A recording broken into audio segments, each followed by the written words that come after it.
Doubts ஏதாவது இருந்துச்சுன்னா நீங்க வாட்ஸ்அப்ல போட்டு விடுங்க, சரிங்களா?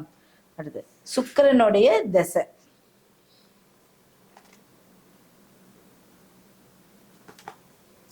சுக்கிரனுடைய தசை. சுக்கிர தசை ஒருத்தருக்கு வருது, அப்பாடா எனக்கு சுக்கிர தசை வருதுப்பா, நான் வந்து அமோகமா இருக்க போறேன், எனக்கு கொட்டுது, மழையா கொட்டுது, பணமழை கொட்டுதும்பாங்க. சுக்கிரன் வந்து தசை எந்த காலகட்டத்துல வருது? ரொம்ப வயசாகி வருதா, இல்ல இளம் வயதுல வருதா, இல்ல நடுத்தர வயதுல வருதா? ஒரு சுக்கிர தசை நடுத்தர வயதுல வந்தா நல்ல விஷயத்த அனுபவிப்பாங்க. ஏன்னா 20 வருஷம் கொண்ட சுக்கிர தசை. அப்ப அதுல குட்டி சுக்கிரன் அப்படின்னு இருக்கு. குட்டி சுக்கிரன் வந்து குழந்தை பருவம், அதுக்கப்புறம் அது வாழ்க்கையில வந்து பாத்தீங்கன்னா ஒரு படிப்பு சம்பந்தப்பட்ட இப்படியே போயிடும். அதே நடுத்தர வயதுல ஒரு சுக்கிர தசையில நல்ல சுக்கிரனா இருந்து வந்தா அவனுக்கு வேலை வாய்ப்பு, திருமணம், அடுத்த சொத்து சேர்க்கறதுல நல்ல விஷயமா இருக்கு. அப்ப சுக்கிரனுக்கு ஒரு அளவு இருக்கு. அப்ப அந்த சுக்கிரன் அப்படிங்கிறது வந்து சுக்கிராச்சாரியார். அப்போ அவர் வந்து ஒரு தெய்வீக அம்சம் கூடிய ஒரு சுக்கிர பகவான். அவரே வந்து கெட்டதாகவும் மாறக்கூடிய அமைப்பு இருக்கு. ஒரு விஷயங்கள் கெட்டதாகவும் மாறும். அப்ப ஒவ்வொரு திசையும் ஒரு புத்தியும் சேர்க்கும் போது, இப்போ சுக்கிரனுக்கு ராகு சொன்னேன், என்ன சொன்ன? சுக்கிரன் ராகு இருந்தால் ஒரு ஒரு ஆண் ஜாதகத்துல கெட்ட பேர் உண்டு பண்ணும். அப்ப அந்த இடத்துல சுக்கிரன் கெட்ட பேரு, ஆசைகள் அதிகமாகும். சுக்கிரனுங்கிறது பணம். அப்போ பேராசை, தேவையில்லாத ஒரு கீழ்த்தரமான ஆசை, அடுத்து 1 போட்டா 10 கிடைக்குங்கிற ஆசை, இதுல நம்ம இழப்புகள் ஏற்படக்கூடிய அமைப்பு இருக்கு. அப்படி சுக்கிர தசையில சுக்கிரன் புத்தி அப்படின்னு பார்க்கும்போது அம்மனுக்கு ஏதாவது ஒரு அம்மனுக்கு வெள்ளி முகம் வாங்கி கொடுங்க. உங்களால எவ்வளவு முடியுதோ முடிஞ்ச அளவுக்கு பண்ணுங்க. முடியாததுக்கு நீங்க பித்தளையில வாங்கி கூட, ஆனா வெள்ளியில அம்மனுக்கு சின்ன முகம் வாங்கி சின்ன அம்மனுக்காவது வாங்கி கொடுங்க. அது உங்களுக்கு தோஷத்தை நிவர்த்தி பண்ண. அப்ப சுக்கிர தசையில முதல்லயே செல்வம் வந்துருச்சு, செல்வத்தை வாங்கக்கூடிய ஒரு யோகத்தை கொடுத்துடுறீங்க. வெள்ளி முகம் வாங்கி கொடுக்கறது ரொம்ப நல்லது, சரிங்களா? அடுத்தது சுக்கிர தசையில ராகு புத்தியில் பத்ரகாளி அம்மனுக்கு, பத்ரகாளி காளி அம்மன் சொல்றாங்க, அது வந்து எந்த காளியா இருந்தாலும் சரி, பத்ரகாளி, அந்த காளி அம்மனுக்கு எலுமிச்சை மாலை 18 தீபம். இப்போ நான் வந்து எலுமிச்சையில தீபம் ஏற்றது வந்து நான் சொல்றது இல்லை, நீங்க 18 எலுமிச்சம்பழம் வாங்கி கொடுத்து தீபம் வந்து 18 தீபம் விளக்கு, மண் விளக்கால நீங்க தீபம் இழுப்பு எண்ணெயால ஏற்றணும் அப்படின்னு சொல்றேன். எலுமிச்சம்பழம் 18 அபிஷேகத்துக்கு கொடுத்துருங்க. 18 நல்லெண்ணெய் தீபம், இழுப்பெண்ணெய் தீபம் மண் விளக்கால ஏற்றி வழிபடும் போது சுக்கிர தசையில ராகு புத்தி உங்களுக்கு அற்புதமான ஒரு யோக குபேர யோகத்தை கொடுக்கும். சுக்கிர தசையில சுக்கிரன் ராகு இருந்தா கெட்ட பேருன்னு சொல்றதுக்கு, ஆனா ஒரு பணக்காரன் ஆகக்கூடியது அதுதான். அது நல்ல கரெக்டான வேலை போகணும். அந்த வேலை போகிறது தான் சில பரிகாரங்களை நம்ம சொல்றோம். அதே சுக்கிர தசையில குரு புத்தி, குருமார்களை வீட்டிற்கு அழைத்து, இப்ப நீங்க படிச்சவங்க இல்ல நீங்க உங்களுக்கு யாராவது சொல்லி கொடுத்தாங்களா வீட்டுக்கு கூட்டிட்டு வந்து அன்னதானம் செய்து அவங்க கையால ஆசீர்வாதம் வாங்குங்க. அப்படி இல்லைன்னா அவங்க இடத்துக்கு போய் தேங்காய் பழம் ஸ்வீட்ஸு அவங்களுக்கு ஒரு வஸ்திரம் வாங்கி அவங்க காலில் விழுந்து நீங்க ஒரு ஆசீர்வாதம் அடிக்கடி போயிட்டு வந்தீங்கன்னா உங்களுக்கு அந்த குரு தோஷம் நிவர்த்தியாகி குருவோடைய ஆசீர்வாதம் நிரந்தரமா கிடைக்கும். அப்படி போக முடியாது, ஒரு தடவை போக முடியலங்கும் போது தட்சிணாமூர்த்தியை போய் வழிபட்டுட்டு வாங்க.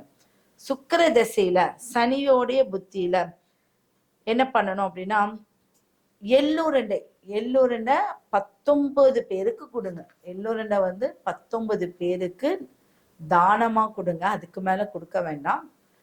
அதுக்கு மேல கொடுக்கணும் அப்படின்னா அது நீங்க வந்து பரிகாரமா கொடுக்க முடியாது. அடுத்து எள்ளு வாங்கி உங்க தலை சுற்றி ஆற்றில் விட வேணும். குரு தசையில சனி புத்தி வரும்போது தொழில் சிறக்கணும் அப்படின்னா எள்ளு வாங்கி ஆத்துல விடணும். 19 எள்ளுருண்டை நீங்க கொடுக்கணும், சரிங்களா? 19 பேருக்கு கொடுக்கணும். சுக்கிர தசையில புதன் புத்தி அப்படிங்கும் போது வெற்றிலை செடியில வந்து வீட்டுல வளர்ப்பாங்க. வெற்றிலை செடியை வந்து வீட்டுல வளர்ப்பாங்க. அந்த ஒரு செடியை வாங்கி உங்க வீட்டுக்கு முன்னாடி வைக்காதீங்க, பிற்பகுதியில வைங்க வெற்றிலை செடி. அது வளர்றது உங்களுக்கு இன்னும் அந்த புத்தி வர வரைக்கும் அது வளர்றது இன்னும் விசேஷம். அடுத்தது பார்த்தீங்கன்னா 17 திருநங்கைகளுக்கு அன்னதானம் மாதிரி ஏதாவது தானம், அன்னதான காசு கொடுக்க வேண்டாம், சாப்பாடு வாங்கி கொடுக்கறது ரொம்ப சிறந்தது. 17 பேத்துக்கு சுக்கிர தசையில திருநங்கைகளுக்கு நீங்க 20 நபருக்கு கூட நீங்க வாங்கி கொடுக்கலாம். சரிங்களா? அதே சுக்கிர தசையில புதன் புத்தியில நம்ம வந்து வெத்திலை வாங்கி வைக்க சொல்லிட்டோம். அடுத்த திருநங்கைகளுக்கு நாங்க அன்னதானம் கொடுக்க சொல்லியிருக்கேன். அதே பத்தின கேதுவோடைய புத்தி வருதுன்னு வச்சுக்கோங்க. சுக்கிர தசையில கேது புத்தி என்ன சொல்லியிருக்கேன்? ஞானத்தை கெடுப்பார்.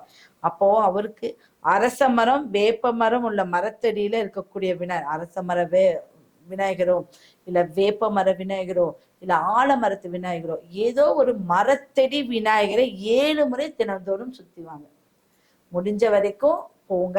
தினந்தோறும் முடியலனாலும் முடிஞ்ச வரைக்கும் போயிட்டே இருக்கணும். அரச மரம், வேப்ப மரம், ஆலமரம் இந்த கீழே இருக்கக்கூடிய விநாயகரை சுத்தி வர வர தெய்வீகம் உங்ககிட்ட வந்துடும். நல்ல ஞானம் இருக்கும். கெட்ட செல்ஸ் எல்லாம் வெளியில போயிடும். சரிங்களா?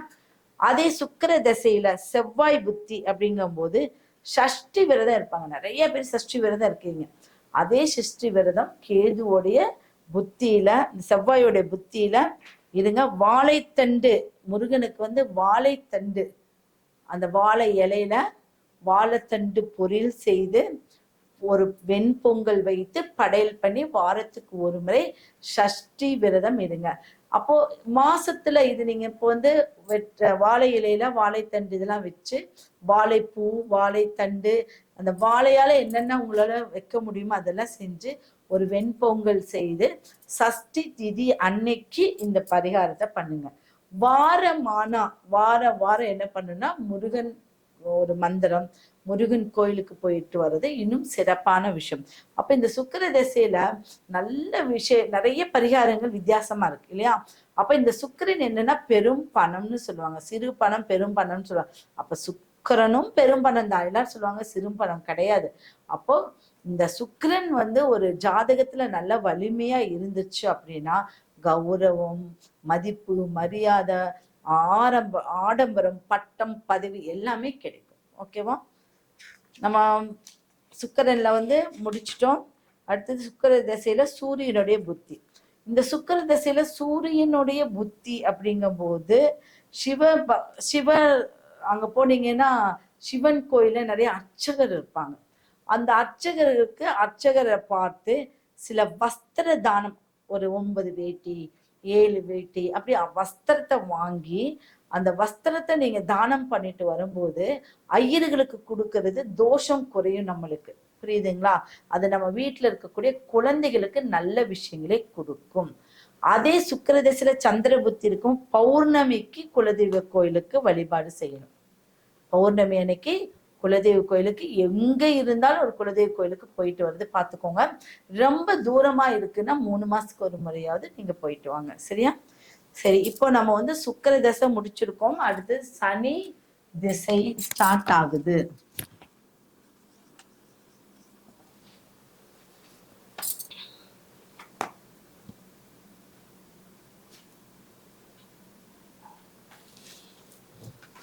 நிறைய பேர் மெசேஜ் போட்டிருக்கீங்க.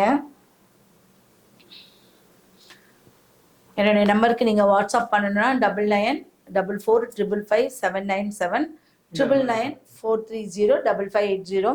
நம்ம அடுத்தது பார்த்தீங்க அப்படின்னா சனி